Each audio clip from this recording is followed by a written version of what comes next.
Hello everyone, welcome back to my channel. I'm back with another tutorial video on app guide, and in today's video I'm going to show you how you can log into your Litmatch account. So for this, first of all, make sure that you've already downloaded the Litmatch app on your mobile device and then head over to the app. Tap the app in order to open it. As you open up the app and the app loads, you will land on an interface like this where it will ask you to log in either with your Facebook ID or with your Google. So if you've already signed up, you can simply tap on a particular option that you had used in order to sign up to the account. So here, since I had signed up using Google, I'm again going to tap on Google in order to log into my account.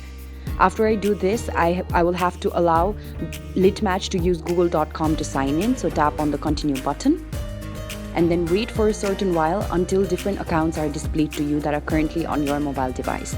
So here I'm also choosing the account now. And then after that, wait for a certain while.